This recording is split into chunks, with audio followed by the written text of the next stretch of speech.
నమస్తే, welcome to our channel. Breaking news చూస్తున్నాము. వివేక హత్య కేసుకు సంబంధించిన దర్యాప్తు పూర్తయినని సిబిఐ సుప్రీంకోర్టుకి తెలిపింది. మరి ఒకవేళ సుప్రీంకోర్టు ఆదేశాలు ఇస్తే తదుపరి విచారణను కొనసాగిస్తామని కూడా తెలిపింది. మరి మొత్తానికి ఈ కేసులో ఎంపీ అవినాష్ రెడ్డి అరెస్ట్ అవుతాడా?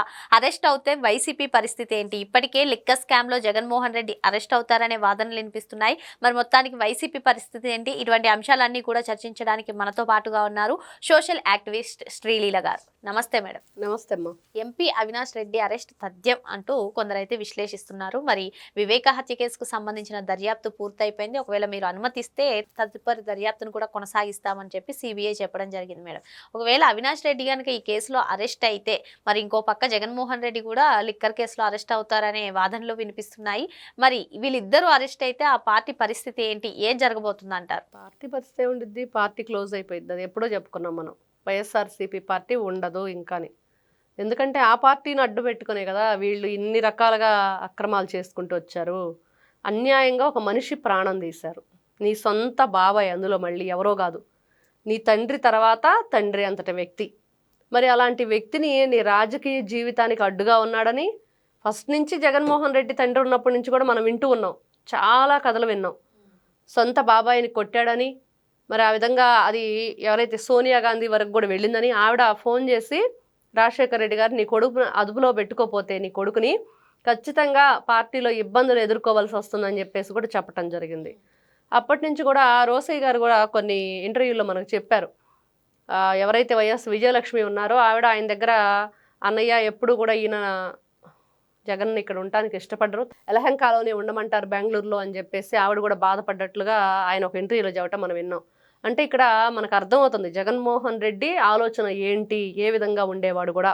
అతను చిన్నప్పటి నుంచి ఆయన ఆలోచన ధోరణి డబ్బు, పదవి, ఇవే అతనికి ముఖ్యంగా కనిపిస్తూ ఉండేవి. ఇంకెవ్వరు కూడా అంటే తండ్రి, బాబాయ్, తల్లి, చెల్లి, మరి బాబాయ్ కూతురు, వీళ్ళందరితో సత్సంబంధాలు. మరి వైఎస్ అవినాష్ రెడ్డి సొంత తమ్ముడే అవుతాడు అతనికి, కజిన్.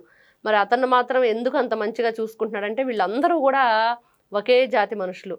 అంటే వీళ్ళు అన్యాయంగా అక్రమంగా ఏ పనైనా చేయటానికి చేయగలిపి చేసే మనుషులు కాబట్టి అతనికి ఒకవేళ దీంట్లో కూడా వ్యతిరేకంగా వస్తే అతన్ని కూడా లేపేసేంత ఇదిగల వ్యక్తి జగన్మోహన్ రెడ్డి. ఆలోచన అనేది వీళ్ళందరూ చెప్పిన మాటలు బట్టి మనకు వినిపిస్తుంది, కనిపిస్తుంది. అంటే ఒక మనిషిని చంపేశారు అంటే ముందు రోజు కుక్కను చంపేయటం, గొడ్డలి కొనక్కరమ్మని మొన్న విన్నాం. ఎవరైతే దస్తగిరి ఉన్నాడో అతను చెప్పాడు ఏమని, గొడ్డలు కొనుక్కొచ్చినాడు నేను బయట తిరిగితే చేయించినోడు ఎక్కడ ఉండాలి, తీహార్ జైల్లో ఉండాలి కదా, బయట ఎందుకున్నాడని.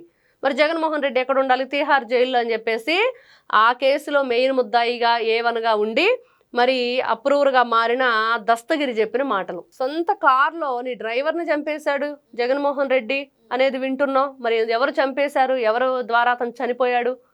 నీ సొంత కారు డ్రైవరే కదా. మరి నువ్వేమైనా కేసు ఫైల్ చేసావా దాని మీద? మరి ఎందుకు మరణించాడో తెలుసుకున్నారా? దానికి సంబంధించి ఏవైనా సరే ఒక్కటైనా తెలిసిందా అంటే జగన్మోహన్ రెడ్డి ఇంత నిర్దాక్షిణంగా ఎంతమంది 6 అనుమానాస్పదంగా చనిపోవటం. సొంత భారతిరెడ్డి తండ్రి, ఆ ఇంటి అబ్బాయి వైఎస్ అభిషేక్ రెడ్డి చిన్న వయసులోనే అతనికి అంతుబట్టని జబ్బుతో మరణించాడు అనేది అనుమానాస్పదంగా మిగిలిపోయింది. అన్ని క్వశ్చన్ మార్క్సే ఉన్నాయి వైఎస్ వివేకానంద రెడ్డి. సాక్షులందరూ కూడా ఒక్కొక్కరుగా మరణించడం జరిగింది.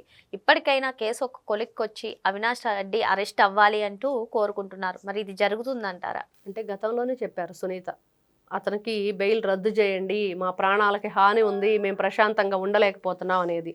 అంటే ఇక్కడ మనకేం తెలుస్తుందంటే వీళ్ళు దర్యాప్తు పూర్తి చేశారని చెప్పేసి సిబిఐ వాళ్ళు చెప్పటం, కానీ ఈ మెయిన్ లాయర్ గారు ఎవరైతే ఉన్నారో ఆయన వేరొక కోర్టులో ఉండటం, వీళ్ళకి సంబంధించి ఎటువంటి విచారణకు సంబంధించి కూడా పూర్తి వివరాలు ఇంకా తదుపరి విచారణ చేయాలంటే మరి ఇక్కడ విజయసాయి రెడ్డి ఎంట్రీ కావాలి. మద్యం కుంభకోణంలో ఆయన ఏ విధంగా ఎంటర్ అయ్యాడో దీంట్లో కూడా అతని ఎంట్రీ ఉండిద్ది అనేది ఎందుకు అనుకుంటున్నాం అనంటే మరి గతంలో విన్నాం, ప్రెస్ ముందుకు వచ్చేసి అవినాష్ రెడ్డికి కాల్ చేస్తే హార్ట్ అటాక్ అని చెప్పాడని. నాకు హార్ట్ అటాక్ అని చెప్పింది అవినాష్ రెడ్డి అని చెప్పారు. కానీ ఒకసారి అలా చెప్పాడు, ఇంకొకసారి ఏమని చెప్పాడంటే అవినాష్ రెడ్డి ఫోన్ చేసినప్పుడు ఎవరో వేరొక వ్యక్తి కాల్ ఆన్సర్ చేయటం జరిగింది, అతను మాట్లాడటం జరిగిందని మళ్ళీ ఇంకోసారి. అంటే పలు విధాలుగా వీళ్ళు మాట్లాడే మాటలు ఏదో దాయటానికి ప్రయత్నిస్తున్నారు అనేది అక్కడ అర్థమవుతుంది. సుప్రీం తదుపరి విచారణను కొనసాగించండి అని చెప్పినట్లయితే కనుక విజయసాయి రెడ్డి ఎంట్రీ అవ్వాల్సిందే అని మీరు అంటారా? ఎందుకంటే అతనిది జగన్మోహన్ రెడ్డికి షాడో సీఎంగా ఇతను పనిచేయటం కానీ 3 తరాలుగా వాళ్ళ ఫ్యామిలీతో కలిసి ఇతను నడుస్తాం కానీ అదేవిధంగా జగన్మోహన్ రెడ్డి వాళ్ళ సతీమణి భారతిరెడ్డి ఇద్దరు కూడా బై రోడ్ ఎందుకు రావాల్సి వచ్చింది, మార్నింగ్ బయలుదేరిన వాళ్ళు ఈవినింగ్ వరకు కానీ అదేవిధంగా వీళ్ళు పదే పదే ఆ అవినాష్ రెడ్డిని ఆ రోజు విజువల్స్ చూస్తే మనం అతను ఫోన్ మీదే ఉండటం కానీ అదేవిధంగా జగన్మోహన్ రెడ్డి ప్రయాణించిన కారు డ్రైవర్ మరణించటం కానీ ఆ తర్వాత చూస్తే ఎవరైతే ఇదంతా కూడా స్కెచ్ చేసి అంతా కూడా వీళ్ళల్లో అనుమానాస్పదంగా చనిపోయారని వ్యక్తులు ఉన్నవాళ్ళు మరి ఎవరైతే ఈ విజయసాయి రెడ్డి వీళ్ళ దగ్గరగా ఉండటం వల్ల అన్ని విషయాలు అతనికి తెలియకుండా ఉండవు. ఎప్పుడో ఎర్లీ మార్నింగ్ తెలిసింది, మరి బాబాయ్ ఇంకా లేడు అని చెప్పి వాళ్ళే అతనే అక్కడ ఉన్న మీటింగ్లో కొంతమందికి చెప్పాడు అనేది మనం విన్నాం. మరి అదేవిధంగా అవినాష్ రెడ్డి దీంట్లో వీళ్ళు గూగుల్ టేక్అవుట్ ద్వారా అన్నీ కూడా వాళ్ళ ఇంటి దగ్గర సిగ్నల్స్ చూపించడం, వీళ్ళందరూ కలిసి ఎలాంటి పనులు చేశారు ఆ రోజున, ఏ విధంగా అతను కిరాతకంగా అంటే ఎంత కిరాతకంగా వీడియో కాల్లో చూసినట్టా లేకపోతే చేయమని చెప్పినట్లా అన్నట్లుగా జగన్మోహన్ రెడ్డి క్లియర్గా స్క్రీన్ ప్లే చూపించాడు మనకి. అతని మాటల్లో విన్నాం ప్రెస్ మీట్ పెట్టి. మరి అంత క్లియర్గా మనకు కనిపిస్తున్నప్పుడు ఆయన వీడియో కాల్లో చూసే అలవాటు జగన్మోహన్ రెడ్డికి ఉందనేది ఎంతో మంది చెప్తూ ఉన్నారు. ఈవెన్ రఘురామకృష్ణ ఆయన కూడా ఆరోపిస్తున్నారు.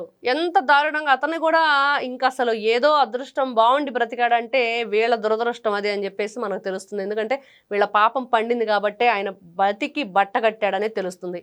ఎంత దుర్మార్గమైన చర్య, మనుషులను చంపుతుంటే చూడటం, వాళ్ళని కొడతంటే చూడటం, వాళ్ళు ఎట్లాంటి కష్టాలు అనుభవిస్తున్నారు జైల్లో, ఆ సీసీటీవీ సంబంధించి ఆ ఐడి పాస్వర్డ్స్ జగన్మోహన్ రెడ్డి దగ్గర రాజమండ్రి సెంట్రల్ జైలుకు సంబంధించి విన్నాం. ఇదంతా కూడా ఈ కేసు నిజంగా ముందుకు నడవాలని ఎవరైతే పాపం వైఎస్ సునీత గారు ఎంత కష్టపడి ఒక ఆడపిల్ల పోరాడుతుంది.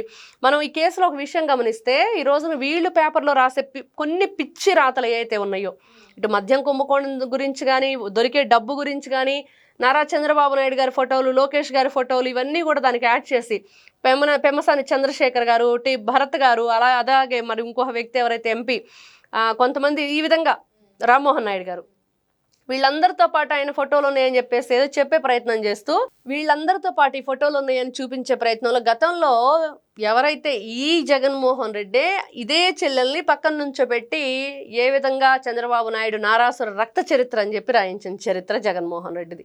అదే చెల్లెల మీద మళ్ళీ ఇద్దరు భార్యాభర్తలు ఇద్దరు కలిసి ఆస్తి కోసం మా బాబాయిని చంపేశారని చెప్పి నువ్వే కేసేసావు.